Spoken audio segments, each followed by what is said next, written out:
جو often repeat ہونے کی وجہ سے 80,000 بن جاتے ہیں الفاظ. 2000. تو وہ 2000 الفاظ اگر آپ اس کے میننگز جان جائیں تو you can read and understand the whole Quran, because basic 2000 الفاظ ہیں ٹوٹل. عربی کی اگر آپ ڈکشنری اٹھائیں گے تو پرابلی اس میں ہزاروں لاکھوں الفاظ ہوں گے. اردو کی آپ کی اگر مدر ٹنگ ہے اس کی آپ ڈکشنری اٹھائیں گے تو ہزاروں الفاظ ہیں, لیکن جو آپ لینگویج بولتے ہیں آپس میں کمیونیکیٹ کرنے کے لیے, وہ لینگویج کی میموری جو ایک لوئسٹ مینٹل آئی کیو کی میموری ہے, وہ قرآن مجید کی ٹوٹل الفاظ ہیں 2000. طوطے کی میموری 3000 ہے, 3000 طوطے کی میموری ہے, اس میں 2000 لفظ ہیں. کمپیوٹر سے یہ پروون بات ہے کہ وہ لفظ کو آپ صرف سمجھ جائیں, اس کے میننگز کوئی چینج نہیں کر سکتا. 2000 اس کی میموری ہے قرآن کی. ہماری ہزاروں میں میموری ہے, ہزاروں کے اندر میموری ہے ہماری. اب میں قرآن کی اپنے دلیل جو ہے قرآن کی وہ یہ ہے, امیم 41 اس کی 44 آیت ہے. وَلَوْ جَعَلْنَاهُ قُرْآنًا عَجَمِيًّا لَقَالُوا لَوْلَا فُصِّلَتْ آيَاتُهُ وَإِذْ وَلَوْ جَعَلْنَاهُ, اور اگر ہم بنا دیتے قرآن کو عجمی میں, اگر قرآن کو عجمی زبان میں یعنی عربی کے علاوہ کوئی اور زبان میں اگر قرآن بنا دیا جاتا, لَقَالُوا لَوْلَا فُصِّلَتْ آيَاتُهُ, تو وہ ضرور کہتے کہ اس کی آیت کی تفصیل کہاں ہے, آیاتوں کی تفصیل کہاں ہے. تو قرآن مجید اللہ نے عربی اس لیے بنایا کہ یہ ایک بڑی مفصل لینگویج ہے. باقی لینگویجز دنیا کے اندر شارٹیج آف ورڈز ہیں, جیسے اردو زبان ہے, لشکر زبان کہتے ہیں, اس میں انگلش کا ورڈ ہے, فارسی کا ورڈ ہے, ہندی کا ورڈ ہے, مختلف زبان کے ورڈز ہیں, تو وہ بن کے ایک لشکر زبان بن گئی. لیکن عربی جو ہے وہ مفصل زبان ہے, اس میں سے ورڈز دوسری دنیا کی لینگویجز میں گئے, اس نے کوئی بورو نہیں کیا ہوا ہے. تو وہی اللہ کہہ رہا ہے وَلَوْ جَعَلْنَاهُ قُرْآنًا عَجَمِيًّا, اگر ہم بنا دیتے ہیں قرآن کو عجمی زمانے میں, لَقَالُوا لَوْلَا فُصِّلَتْ آيَاتُهُ, اس کی تفصیل آیتوں کی کیوں نہیں ہے. آگے اللہ کہتے ہیں عجمی و عربی, کیا عجمی اور عربی, عجمی و عربی, کیا عجمی یعنی نور عربک یا عربی. قُلْ هُوَ لِلَّذِينَ آمَنُوا هُدًى وَشِفَاءً, کہہ رہے عجمی و عربی, کیا عجمی یعنی کیا اردو, کیا انگلش, کیا جرمن, کیا اٹالین یا عربی. قل ہوا, کہہ دو وہ یعنی قرآن, للذین آمنوا, جو لوگ ایمان لائیں گے, ہدی و شفا, اس کے اندر ہدایت اور شفا ہے. تو اگر ہم ایمان لائیں گے, ویدر وی ریڈ ان عجمی زبان, کوئی لینگویج میں پڑھیں آپ, اس کا بلیف, اس کا رول, اس کے کنسیپٹس آپ کو ٹرانسفر ہو جائیں گے. But you have to keep in mind کہ عربی ٹیکسٹ آپ کو ویریفائی کرنے کے لیے آلویز ہونی چاہیے ساتھ. صرف اردو نہ پڑھیں, صرف انگلش نہ پڑھیں, صرف ہندی نہ پڑھیں, صرف اٹالین نہ پڑھیں, انگلش نہ, you have to have that Arabic text with you all the time. قرآن عربی سے آپ ویریفائی کرتے جائیں. تو وہی کہہ رہا ہے عجمی و عربی, کیا عجمی اور عربی. قل هو للذین آمنوا ہدی و شفا, کہہ دو یہ لوگوں کے لیے ہدایت اور شفا ہے جو ایمان لائیں گے. آپ اللہ کی آیت پہ ایمان لائیں گے, اس میں سے آپ کو ہدایت اور شفا ہو جائے گی. باب ہے تو اسلام کو اگر شروع سے ہم سمجھیں تو پھر یہ کیوں کہا جاتا ہے کہ جتنے انبیاء آئے وہ شریعتیں مختلف لے کر آئے, اور حضرت محمد صلی اللہ علیہ وسلم کے پاس یہ آخری شریعت ہے اور شریعت میں کچھ فرق تھے. تو کیا اس قسم کی کوئی بات ہے کہ شریعتیں مختلف لے کر آئی یہ لوگ؟ ان صاحب کا جو سوال یہ ہے کہ کیا پیغمبر جو تھے, جو اسلام اور مسلم ہمیشہ سے ہیں, تو ان کی مختلف شریعتیں تھیں کیا. تو میں ڈیورنگ اپنے لیکچر میں بتا رہا تھا کہ معاشرے میں جو جوڈازم ہے وہ یہ سمجھانا چاہ رہے ہیں دیٹ نعوذ باللہ موسیٰ السلام جو تھے وہ جوڈازم بتاتے تھے. جوڈازم, کرسچنز کہہ رہے ہیں عیسیٰ السلام واز پریچنگ کرسچینٹی. تو یہ ایک طرح سے مختلف, اور محمد صلی اللہ علیہ وسلم براٹ اسلام. تو یہ معاشرے میں ایک چیز مشہور ہو گئی ہے کہ مختلف شریعتیں تھیں. تو اس کا جواب قرآن مجید میں سورہ شورا ہے, آپ لوگ نوٹ کر سکتے ہیں. سورہ شورا 42 سورت ہے,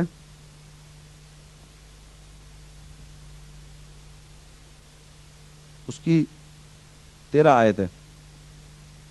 شرع لکم من الدین وما وصى به نوحا والذی اوحینا الیک وما وصینا به ابراہیم وموسیٰ وعیسیٰ ان اقیموا الدین ولا تتفرقوا فیہ.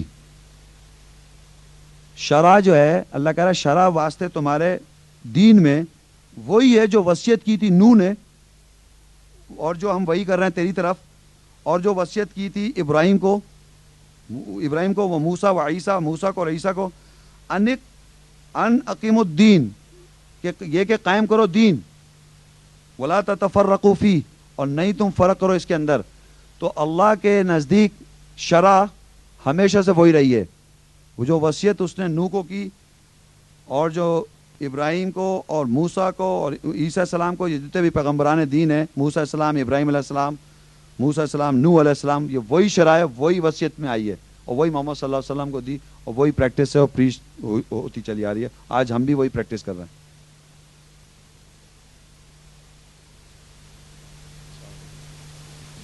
شیخ صاحب ماشاءاللہ آپ نے بہت بصیرت افروز گفتگو فرمائی. اسی سلسلے میں ایک سوال ہے سورہ آل عمران 84، جس میں خداوند کریم فرماتے ہیں کہ اس میں نبیوں میں ہم کوئی فرق نہیں کرتے. بحیثیت مسلمان ہمارا ایمان اسی وقت مکمل ہوتا ہے جب ہم کلمہ پڑھتے ہیں، لا الہ الا اللہ محمد رسول اللہ. کیا یہ کانفلکٹ نہیں پیدا کرتا ہے کہ ہم شروع میں ہی حضور صلی اللہ علیہ وسلم کو ایک الگ ویلیو دیتے ہیں، جبکہ قرآن میں یہ فرمایا گیا ہے کہ کسی نبی میں کوئی فرق نہیں؟ Thank you. یہ سوال یہ جو میں نے آیت پڑھی تھی سورہ آل عمران کی تیسری سورت، اس کی 84 میں آیا تھا کہ ہم تمام نبیوں پہ ایمان رکھتے ہیں اور ہم نہیں فرق کرتے ایک دوسرے نبیوں میں کسی ایک میں. تو ان کا سوال یہ ہے کہ جو ہم کلمہ پڑھتے ہیں لا الہ الا اللہ محمد رسول اللہ، کہ نہیں ہے الہ سوائے اللہ کے اور محمد اللہ کے رسول ہیں، تو یہ جب ہم کلیم کرتے ہیں تو اس میں فرق آ جاتا ہے. مطلب ان کا سوال ہی کیا کانٹرڈکشن ہو رہی ہے، تو ایسا ہے نہیں. اس کا مقصد یہ ہے کہ اگر ہم کہیں لا الہ الا اللہ ابراہیم رسول اللہ، تو کوئی غلط ہے کیا؟ صحیح ہے کہ نہیں ہے الہ سوائے اللہ کے، ابراہیم رسول اللہ ہے. لا الہ الا اللہ عیسیٰ رسول اللہ، نور رسول اللہ، لگاتے جائیں آپ، سب صحیح ہے. لیکن اگر ہم ابراہیم علیہ السلام کا کلمہ کہہ کے پڑھیں تو ہم ایک طرح سے بقیہ ان کے بعد کے آنے والے رسولوں کو نہیں مان رہے سائیکالوجیکلی. تو جب ہم کہتے ہیں لا الہ الا اللہ محمد رسول اللہ، اٹ از انڈرسٹوڈ کہ that you believe all the messengers, کیونکہ وہ پہلے آئے تھے. تو محمد صلی اللہ علیہ وسلم از دا خاتم النبیین، سیل آف دا پروفیٹس. تو اس پوائنٹ آف ویو سے جب ہم ان کا نام لیتے ہیں تو مطلب ہمیں جو مسلم ہے وہ جانتا ہے that he believes by reading the Quran all the messengers, سب کو وہ مان رہا ہے. لیکن اگر ہم صرف ابراہیم علیہ السلام تک کلمہ پڑھیں گے لا الہ الا اللہ ابراہیم رسول اللہ، وہ بات اپنی جگہ غلط نہیں ہے، لیکن سنس محمد صلی اللہ علیہ وسلم وہ خاتم النبیین قرآن میں بھی ہے اور آخری نبی ہے، اس پوائنٹ آف ویو سے ہم ان کا نام لیتے ہیں. جب اس طرح یہ ہے کلمہ. ایک بات ہمیں یہ پوچھنی ہے آپ سے کہ جس طرح آپ کہتے ہیں کہ قرآن ایک مسلمان جو ہے وہ قرآن کو فالو کرے اور اس کے مطابق اپنی زندگی کو ڈھالے، لیکن بعض مطلب یہ کہ ہمارے جو ایک کانسیپٹ ہیں اس کے بارے میں، مطلب علاج کے بارے میں، یہ ایک بہت سگنیفیکنٹ سا سوال ہے. لوگ کہتے ہیں کہ قرآن شفا ہے اور اس کی آیات کو مطلب سہارا لے کر ہم مطلب یہ کہ اپنے مختلف بیماریوں کا علاج کر سکیں. تو اس سلسلے میں میں آپ سے پوچھنا چاہتی ہوں کہ اس کی کیا سگنیفیکنس ہے اور کیا اس کے اثرات مطلب انسانی بیماریوں پر مرتب ہوتے ہیں کہ نہیں؟ اس کا جواب دیں. Thank you. یہ سوال ان کا یہ ہے کہ جو بیمار ہو جاتے ہیں لوگ، اور ان کی جو قرآن میں اللہ تعالیٰ کہتا بھی ہے شفا، اور اتفاق سے یہ جو میں نے ابھی آیت پڑھی تھی یہ بھائی صاحب کو ایک سوال پہ، وہی میں آیت ریپیٹ کروں گا یہاں پر. وہ ہے 42 کی، 41 کی، 44. لیکن اس سے پہلے میں یہ آپ کو بتاؤں، پہلے ہم کو یہ سمجھنا پڑے گا تھوڑا سا، جو میں سمجھاؤں قرآن سے وہی ہے کہ قرآن میں آیت بھی ہے کہ قرآن جو ہے شفا ہے. تو شفا ہم نے اس کو فزیکل بھی سمجھا ہوا ہے اور مینٹل بھی. تو کچھ لوگ ایسا کرتے ہیں گئے وہاں تو وہ ایک آیت لکھی یا کچھ بھی لکھا، بہرحال اللہ بہتر جانتا ہے، انہوں نے ایک قلم دوات سے لکھا، پھر پانی میں ڈالا، اس کو ایسے سے گھمایا، تو جو سیاہی تھی وہ ساری پانی میں آ گئی. تو کاغذ تو سفید بیکار ہو گیا، اس کو آپ پھینک دیں، لیکن جو سیاہی تھی وہ اس پانی میں آ گئی، اس کو آدمی نے پی لیا یہ سمجھ کے کہ اللہ کی آیت کا میں نے وہ پی لیا، تو وہ سمجھ رہا ہے مجھے شفا ہو جائے گی. ایک تو یہ سلسلہ پریکٹس کیا جاتا ہے کہ ہم آیتیں اپنے سینوں پہ لکھ لیتے ہیں یا ایسے تعویذ پہ یہاں آیتیں باندھ لیتے ہیں یا یہاں باندھ لیتے ہیں یا پتہ نہیں کہاں باندھ لیتے ہیں, تو وہ سمجھ رہے ہیں کہ ہمیں شفا ہو رہی ہے. شفا یہ ہے کہ قرآن مجید کی آیات پڑھنے سے جو میں سمجھاؤں شفا, وہ میں بتا دیتا ہوں. وہ یہ ہے کہ جب آپ قرآن مجید پڑھتے ہیں تو اس قرآن مجید میں آپ دیکھتے ہیں رائٹ اینڈ رانگ دونوں مینشن ہیں, حق اور باطل دونوں مینشن ہیں. فار ایگزامپل قرآن میں لکھا ہوا ہے کہ عیسائی اور عیسیٰ کو اللہ کہیں گے, یہ قرآن میں لکھا ہے. وہ کفر کریں گے, عیسیٰ کو اللہ کہیں گے.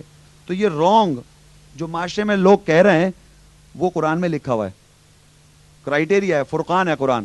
رائٹ اینڈ رانگ دونوں قرآن میں لکھا ہوا ہے. میں نعوذ باللہ عیسائی تھا تو میں نے یہ دیکھا کہ یہ لکھا ہوا ہے, یہ تو میں کہہ رہا ہوں, تو میں زندگی میں عیسیٰ کو اللہ کہتا آ رہا تھا, تو یہ میری تھنکنگ تھی, فلاسفی سے سائیکالوجی, تو میں نے اس چیز کو کریکٹ کیا تو مجھے شفا ہوئی. جو رانگ بلیفز جب میں صحیح کرتا ہوں قرآن پڑھ کے تو مجھے شفا ہو جاتی ہے.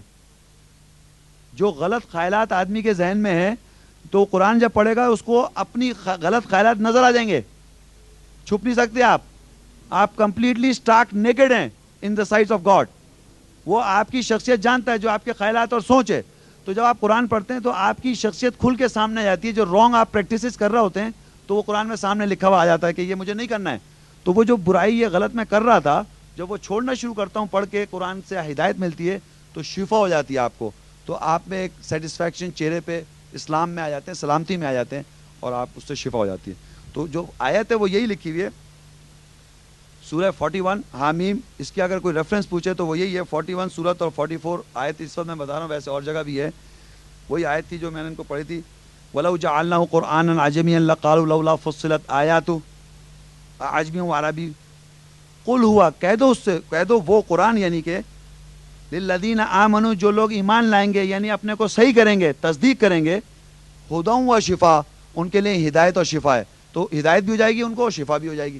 اس پوائنٹ آف ویو سے شفا ہے. باقی اس طرح گھول کے پلانے کے ہو سکتا ہوتی ہو, مجھے اس کا پتہ نہیں. مایا کہ آپ مولویوں کے پاس جاتے ہیں تو کوئی مولوی ایک فقہ بتاتا ہے, دوسرا مولوی دوسرا فقہ بتاتا ہے. کیا اس کا مطلب ہے کہ ہم کو فقہ کی طرف نہیں جانا چاہیے اور صرف قرآن شریف ہی سے ہدایت حاصل کرنی چاہیے؟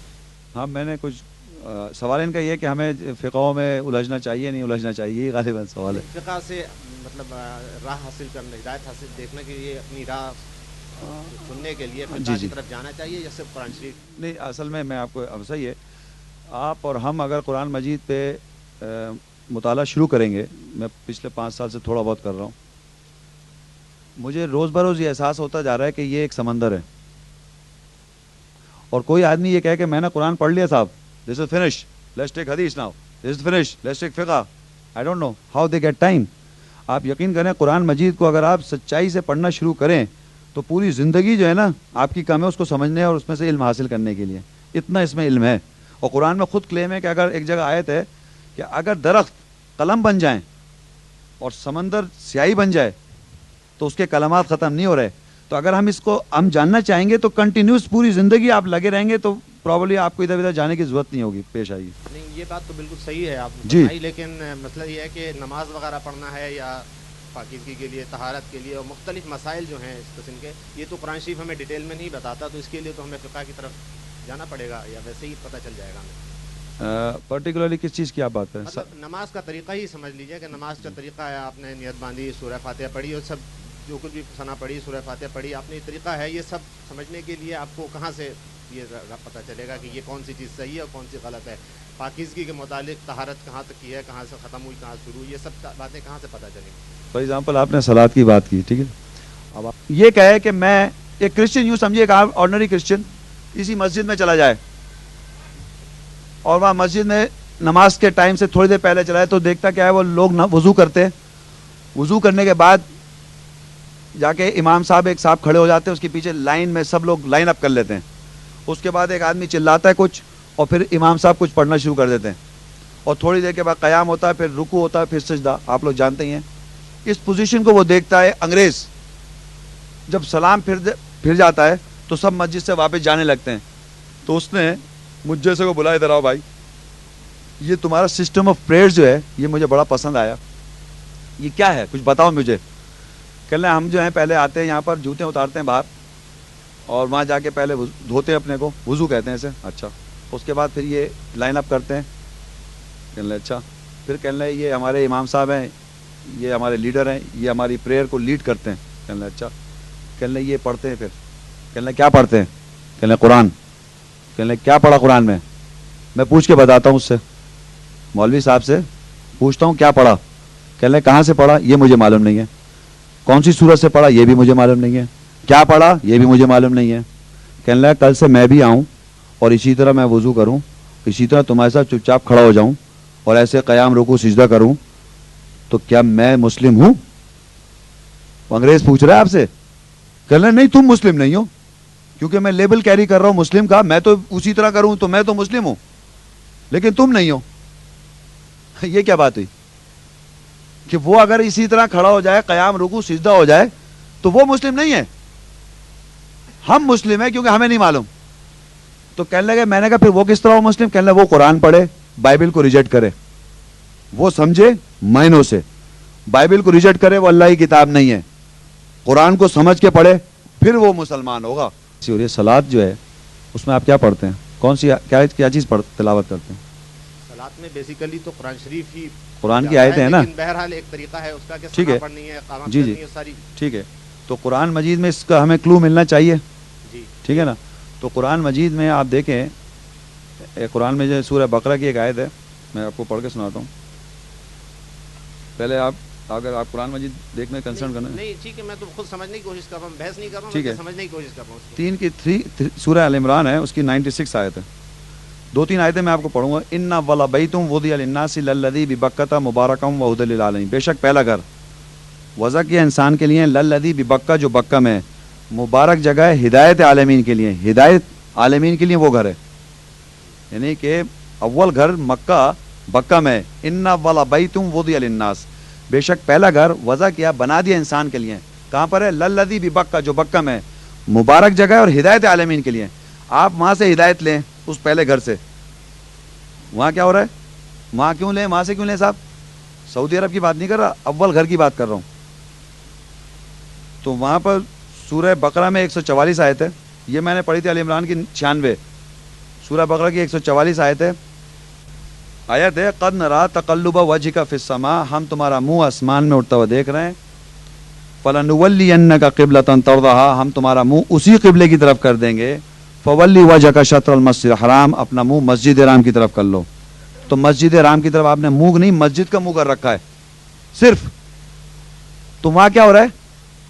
قرآن کی ایک اور آیت ہے, وہ کہتا ہے واتخذوا من مقام ابراہیم مصلی وَإِذْ جَعَلْنَا الْبَيْتَ مَثَابَةً لِلنَّاسِ آمنا, اور ہم نے بنا دیا اس گھر کو امن کی جگہ. واتخذوا, پکڑو مقام ابراہیم کو, جا کے نماز کی جگہ. مقام ابراہیم ہے وہاں, آپ گئے وہاں؟ تو وہاں مقام ابراہیم ہے, مصلی وہاں امام صاحب کھڑے ہوتے ہیں وہاں, تو وہاں پر ہوتے ہیں. تو اللہ نے کہا اپنا منہ ادھر کرو. تو ہم نے وہاں دیکھا وہاں کیا ہو رہا ہے, اول گھر ہے, ہدایت کی جگہ ہے وہ. تو وہاں ہم نے دیکھا کہ وہاں مصلی کی جگہ ہے, مقام ابراہیم ہے وہاں پر. تو اللہ کہہ رہا ہے جاؤ پکڑو, واتخذوا من مقام ابراہیم مصلی, جاؤ کے پکڑ لو مقام ابراہیم کی نماز کی جگہ, نماز کی جگہ. آگے لکھا ہے وَإِذْ عَهِدْنَا إِبْرَاهِيمَ وَإِسْمَاعِيلَ, ہم نے عہد کیا ابراہیم سے اور اسماعیل سے, ان طَهِّرَ بَيْتِیَ, میرے گھر کو پاک رکھو, لِلطَّائِفِینَ, جو طواف کر رہے ہیں, وَالْعَاکِفِینَ, جو اعتکاف کر رہے ہیں, وَالرُّکُوع, جو رکوع کر رہے ہیں, کر رہے ہیں. یہ ابراہیم علیہ السلام کے زمانے سے یہ قیام رکوع سجود چلا آ رہا ہے. اور آپ سے کہا اپنا منہ ادھر کر لو, تو ہم نے وہاں منہ ادھر کر کے وہاں سے اس صلاۃ کو اپنے گھروں میں مسجدوں میں بنا لیا. وہی ہم نماز قائم کر رہے ہیں.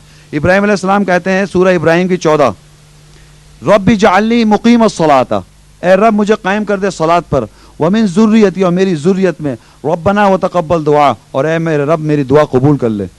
ربنا اغفر لی ولوالدی وللمؤمنین یوم یقوم الحساب, اور اے میرے رب میرے والدین کی مغفرت کر دے. تو قیام کر رہے ہیں ابراہیم علیہ السلام صلاح, وہ صلاح مقام ابراہیم ہے, مصلی آج بھی ہے, قیام رکوع سجدہ آج بھی ہے, 5 times a day وہاں نماز قائم ہے. وہ نماز پوری دنیا کی مسجدوں میں قائم ہے. قیام رکوع سجدہ اللہ کی آیتیں تلاوت کر رہے ہیں, جیسے ہو رہی ہے وہ آج بھی ہے. اب کوئی صاحب جائیں وہاں پر سعودی عرب مکہ, اور وہاں جا کے دیکھیں اس نقل کو جو وہاں ہو رہی ہے, تو وہاں لوگ ہاتھ یہاں بھی باندھتے ہیں, ہاتھ چھوڑتے بھی ہیں, اور ہاتھ مختلف اندازیں وہاں پر جو قائم کیے ہوئے ہیں حرم شریف میں. وہ سسٹم آپ لکھ دیں اور کمپیوٹرائز کر دیں کہ محمد شیخ نے کمپیوٹرائز کیا تھا قرآن کو اس صلاۃ کو, تو آج نماز پتہ چلی, ورنہ تو ہمیں پتہ نہیں چلتی.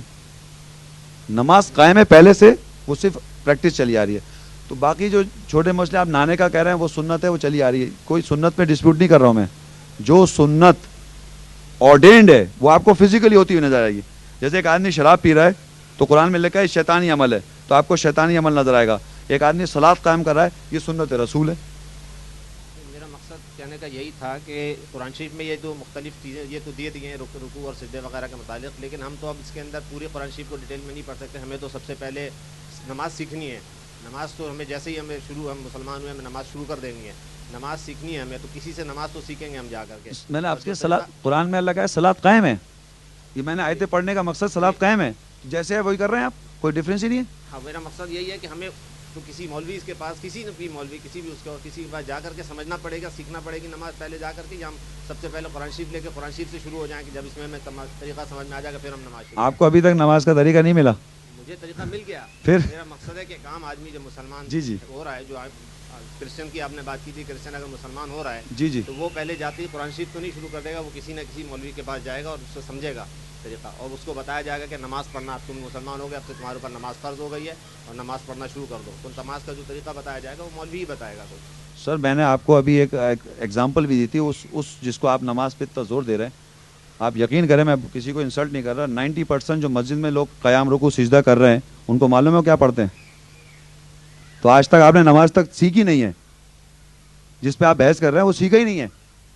وہ انگریز کی میں نے مثال دی تھی, قیام رکوع کیا پڑھتا ہے پتہ نہیں ہے, کہلا میں بھی کل سے قیام رکوع سجدہ کروں تو کیا میں مسلم ہوں؟ کہلا نہیں صاحب. تو وہ آپ نے نماز ابھی تک سیکھی نہیں ہے جس پہ آپ پوچھ رہے ہیں کہ کیسے پڑھیں, آپ نے ابھی تک نہیں سیکھا کیسے پڑھنی ہے, صرف اس میں الجھے میں خامہ خواہ بیٹھ. جب آپ اس کا ایسنس جانیں گے جو قرآن کی آیتوں میں لکھا ہوا ہے, وہ تو ہم جاننا نہیں چاہ رہے, اسی اس میں بیکار کی معذرت. قرآن شریف کے اچھا, آپ سسٹر پوچھ لیں اگر کوئی سوال پوچھنا چاہیں. جواب مل گیا آپ کو؟ اچھا, میرا خیال ہے کہ it was not a debate. اچھا, ویری گڈ. ڈبیٹ تو کوئی نہیں تھی, اور اجتہاد کے دروازے کھلے ہوئے ہیں, بشرطے کہ جو کچھ ہم سمجھ رہے ہوں, جو کچھ ہم فیصلہ کر رہے ہوں, اور جو کچھ بھی ہم سمجھ رہے ہوں وہ قرآن سے منافی نہ ہو, قرآن سے ٹکرائے نہیں. اور اس کے بعد جو بھی فیصلہ ہم کر لیتے ہیں ہاتھ کھول کے نماز پڑھنے کا یا 2-3 ٹوپیاں پہن کے نماز پڑھنے کا, تو وہ اگر قرآن سے ٹکرا نہیں رہا تو اللہ تعالیٰ یقیناً قبول کرے گا. باتیں صحیح اجتہاد کے تحت. اور حضرت, میں جان بوجھ کے حضرت کہہ رہا ہوں حالانکہ میرے سے چھوٹے ہیں, محمد شیخ صاحب بھی, بات یہ ہے کہ پوجا اللہ کی کر رہے ہوں اور سنسیئرٹی آف ہارٹ کے ساتھ کر رہے ہوں, اور ہمارا کوئی بھی عمل اور ہماری کوئی بھی تھنکنگ قرآن کو کنٹراڈکٹ نہ کر رہی ہو, ٹکرا نہ رہی ہو. اجتہاد کا دروازہ عثمانی صاحب آپ نے مجھے پڑھایا کہ کھلا ہوا ہے, اور میرے خیال میں ارشد صاحب میں آپ کی اجازت سے انوائٹ کروں لوگوں کو کہ کھانے پہ چلیں. بسم اللہ.